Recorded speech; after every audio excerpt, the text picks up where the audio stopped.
Aujourd'hui, nous recevons Jean d'Ormesson, qui vient de publier « C'est une chose étrange à la fin que le monde ». Et dans le « à la fin », il y a certainement beaucoup de choses. Et Alain Minc, une histoire politique des intellectuels. Je vous montre ici les épreuves parce que c'est à sortir le 8 septembre et vous aurez bientôt la vraie couverture. Et c'est sur le thème des intellectuels que nous allons particulièrement discuter aujourd'hui, avec comme première question à Alain Minc, à quoi servent les intellectuels et surtout, et plutôt, quand et comment sont-ils arrivés?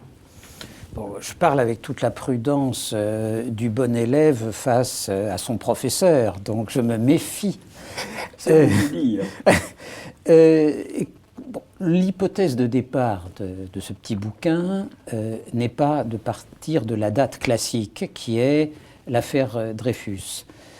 Pour moi, l'intellectuel naît avec la société civile. Et la société civile naît, pour parler de manière synthétique, avec le régent, c'est-à-dire avec la disparition de Louis XIV. Puisqu'à ce moment-là, l'esprit peut exister en dehors de l'État et en dehors de l'Église. Vous me direz qu'il y a avant une exception, en effet, qui est Montaigne.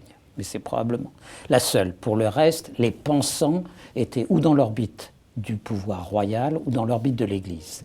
Donc je crois que les intellectuels naissent à ce moment-là et ne sont pas, à ce moment-là d'ailleurs, sont une spécificité française à cause de l'avance intellectuelle de la France, et ils deviendront une spécificité française au même titre que les fromages pour bien d'autres raisons plus tard. Et c'est vrai que, d'une certaine manière, même quand on prend le XIXe siècle, il y a au XIXe siècle des esprits non français beaucoup plus importants que les plus grands esprits français. Mais ce ne sont pas des intellectuels au sens français du terme. Vous ne voyez pas Nietzsche, qui est quand même tout autre chose que Zola, pétitionner. Vous ne voyez pas Hegel vouloir gouverner comme Guizot. Vous ne voyez pas Marx même s'emparer d'une cause comme on a pu le faire au XIXe. Donc à ce moment-là, la spécificité apparaît. C'est-à-dire l'intellectuel s'estime responsable de la chose publique qu'il ne lui appartient pas pourtant de diriger. Et ceci ne cessera évidemment de se développer, voire de, entre guillemets, s'aggraver au XXe siècle, et qui aboutira au fond à cette capacité, à de rares exceptions près, des intellectuels français de se tromper à partir de 40. Tout ce livre montre bien que les intellectuels ont un moment, l'intellectuel français a un moment de gloire méritée, avec l'affaire Dreyfus. Et c'est ensuite une longue décadence. Une longue décadence et l'intellectuel aujourd'hui, vous le dites à plusieurs reprises, son sort est presque désastreux. Je ne parle même pas de l'intellectuel de droite qui est ravagé par le pétinisme. L'intellectuel de droite, c'est Brasillac, c'est Rabatet, sont des gens d'ailleurs très très brillants, mais enfin qui se précipitent dans une impasse catastrophique. Et l'intellectuel de gauche, on voit bien le drame qu'a été l'intellectuel de gauche avec le soutien si constant et si affirmé à Staline. Et l'intellectuel est peut-être, l'intellectuel de gauche est peut-être incarné par le fameux télégramme des Normaliens à la mort de Staline. Et ce télégramme est évidemment terrifiant. Si on avait salué le chef des armées et le vainqueur de Hitler, bien sûr, mais on salue le meilleur humaniste, le grand apôtre de l'avenir, l'homme indépassable. Enfin, c'est évidemment catastrophique. Par rapport à cette position que veut occuper l'intellectuel français, évidemment, les moments de vérité sont les grands moments historiques. Et c'est pour ça que, en effet, l'affaire Dreyfus est le moment de gloire, parce que l'intellectuel naît sur une bonne cause. Après, on voit à quel point, à chaque fois qu'il y a un choix historique, là, c'est un filtre. Certains s'en tirent pas si mal. Je veux dire, par exemple, Gide démarre mal dans son tête-à-tête avec le communisme, assume avec beaucoup de courage son retour d'URSS et, fatigué de ce moment de lucidité, a une guerre ambiguë. Certes, ceux qui s'en tirent évidemment le plus mal, et celui qui s'en tire le plus mal, c'est quand on suit l'itinéraire de Sartre, fait à la fois de lâcheté pendant la guerre, et après d'une capacité extraordinaire de volte-face toujours erronée. Ceux qui s'en tirent, je trouve, de la période de la guerre, quant à Camus, Camus c'est mieux que Sartre, mais il ne faut jamais oublier quand même que Sartre et Camus n'existent pas vraiment, même Sartre en 1939, et qu'ils deviennent des intellectuels installés en 1945. Donc, d'une certaine manière, ils ont été, entre guillemets, Jean-Daniel me tuerait, des rentiers de l'époque, y compris Camus. Ceux qui s'en tirent pas mal de ce test terrible, ce sont les intellectuels catholiques, et en particulier, je crois que ça apparaît beaucoup dans le bouquin, Mauriac. Parce que, venant d'où vient Mauriac, la manière dont il fait sa propre volte-face au moment de la guerre d'Espagne, et dont il n'est pas embarqué à part une phrase, qu'il regrettera, je crois, toute sa vie, sur Pétain, c'est une conduite assez exceptionnelle. Et c'est là que je trouve que l'intellectuel est à son meilleur quand il pense contre son camp. Et je voudrais en donner deux exemples. Mauriac, cet enfant en effet de la bourgeoisie de province réactionnaire et qui devient le défenseur de causes justes, qui se conduit admirablement pendant la guerre et qui est le défenseur de la cause marocaine avec le courage que l'on connaît, et quelqu'un que évidemment vous avez intimement connu, qui est Aron. Mais moi, le Aron qui me fascine, c'est pas en fait le Aron sur la guerre froide, même s'il avait raison. C'est pas le Aron qui fait une erreur de raisonnement sur la convergence des systèmes. C'est le Aron qui dit en 1957 que l'Algérie doit être indépendante pour le bien de la France et qu'il dit contre son camp. Alors, en effet, l'intellectuel retrouve, je trouve, sa position originelle quand il est capable de penser juste contre son camp ou contre ses origines. C'est très intéressant, et Alain qui explique ça très très bien, et en effet, Aron est le grand intellectuel de notre époque, et je crois comme vous que Sartre est le grand responsable. C'est le moment où l'intellectuel bascule et où être un intellectuel finit par devenir presque inquiétant. Quand vous parlez de Gide, on peut se demander si Gide est un intellectuel. Il y a deux exemples que je voudrais prendre. L'un c'est Gide, l'autre c'est Aragon. S'il y a quelqu'un qui s'est trompé, c'est Aragon. Mais ça n'a aucune importance, parce que c'est un grand écrivain.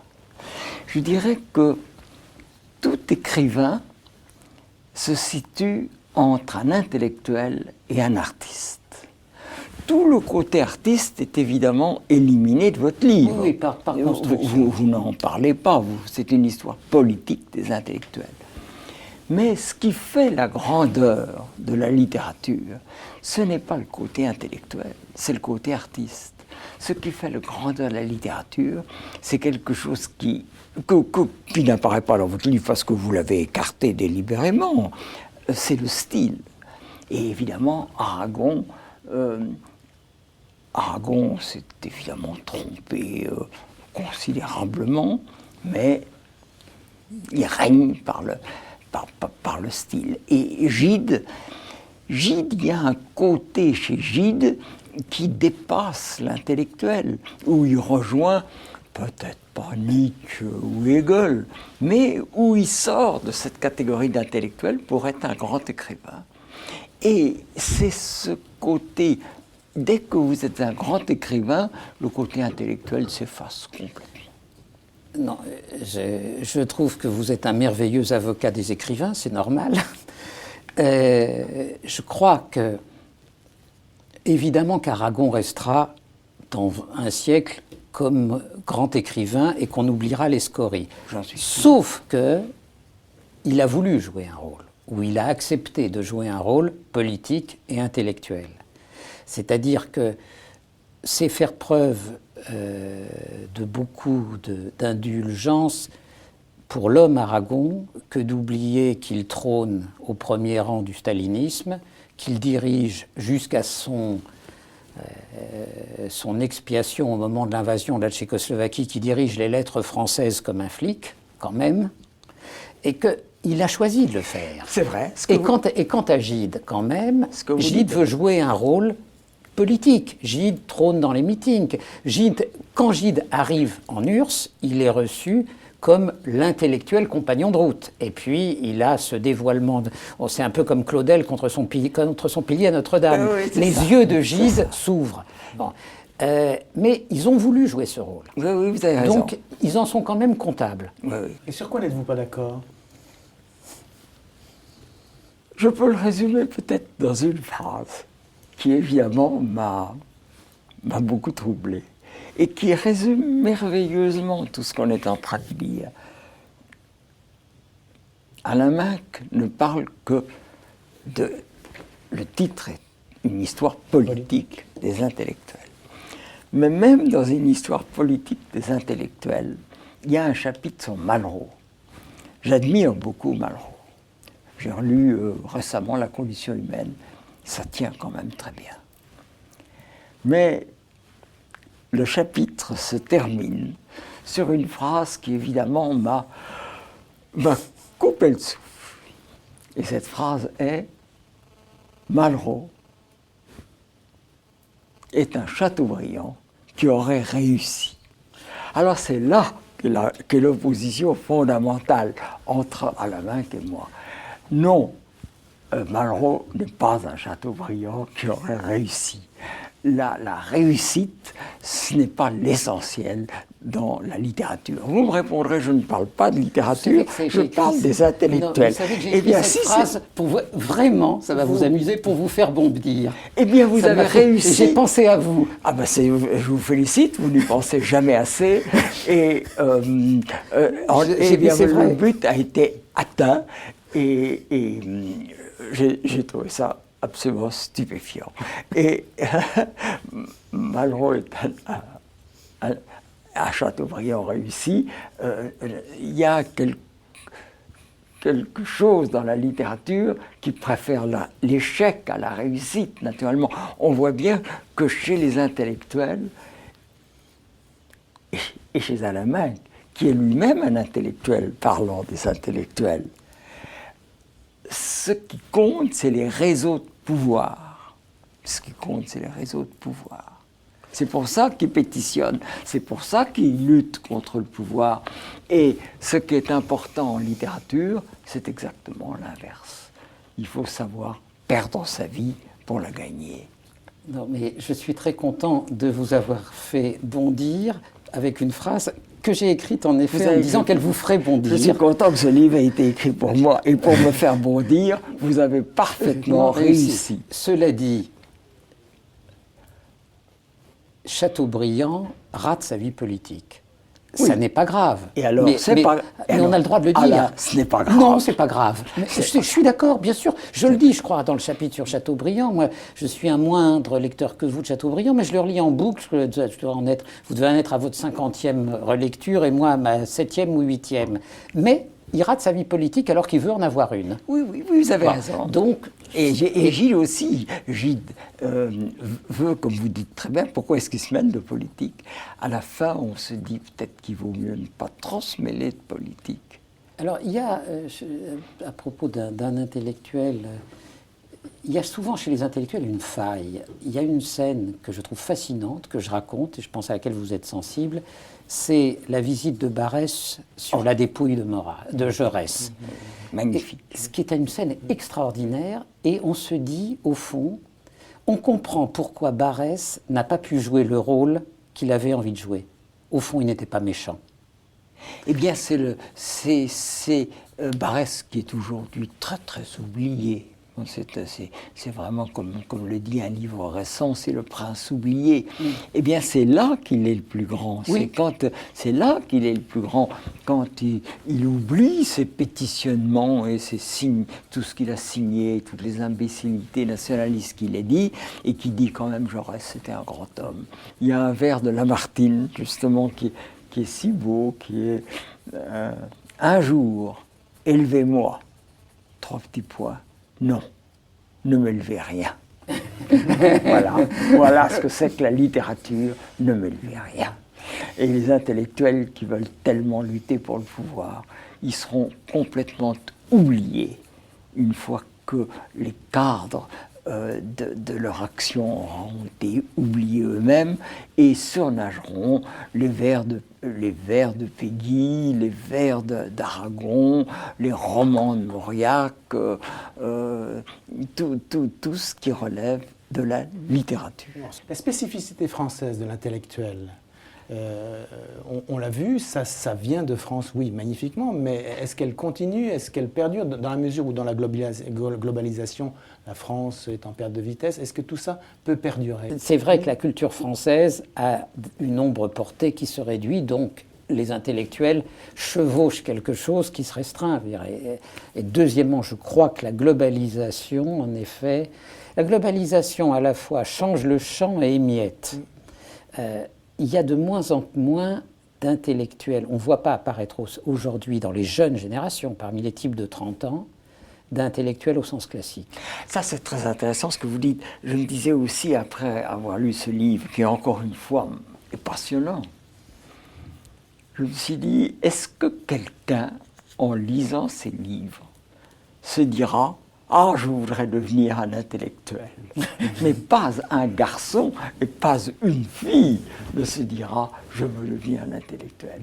Tandis que si vous lisez un roman, si vous lisez des poèmes, si vous lisez Aragon ou Chateaubriand, vous avez envie, je pense, à 15 ans, de devenir, comme l'écrivait Hugo, être Chateaubriand ou rien, ou être Aragon ou rien. Eh bien, on n'a pas envie de dire « Tiens, je vais essayer de devenir Benjamin Constant ou rien ». C'est vrai qu'on s'installait intellectuel comme on s'installait coiffeur. Et que de ce point de vue, les coiffeurs s'installent encore, mais on ne s'installe plus intellectuel. Est-ce que c'est pour cela que dans votre livre qui traite beaucoup des fins dernières, vous l'intitulez « Pour ne pas être un intellectuel, roman » ? Exactement. Je ne l'ai pas intitulé pour plaire au public, non. Je l'ai intitulé roman pour 2 raisons, l'une plus importante que l'autre. La première, c'est qu'il m'a semblé que l'histoire était une sorte de roman. Vous connaissez la formule des Goncourt, l'histoire est un roman qui a été, un roman est une histoire qui aurait pu être. Et non seulement l'histoire est un roman, mais tout l'univers est un roman. Cette arrivée de la vie à l'intérieur de l'univers, qui a eu une chance sur des milliards de se produire, est incroyablement romanesque. Je dirais presque que la constitution des galaxies est romanesque. Et le deuxième motif pour lequel j'ai mis roman, c'est que je ne voulais pas apparaître comme quelqu'un qui essayait d'entrer dans le clan des intellectuels. Je ne suis pas un intellectuel. Mon livre est une espèce de rêverie sur l'univers. Et en effet, j'ai choisi d'écarter un peu cette menace de l'intellectuel sur ma tête. C'est ainsi que je l'ai interprété. Mais moi, ce qui m'a le plus frappé dans le livre de Jean, enfin, dans une série de livres qui sont sur la même approche, c'est « Puisque l'histoire est pour une part hasard, elle est un roman. » Oui. Car c'est un roman du hasard. C'est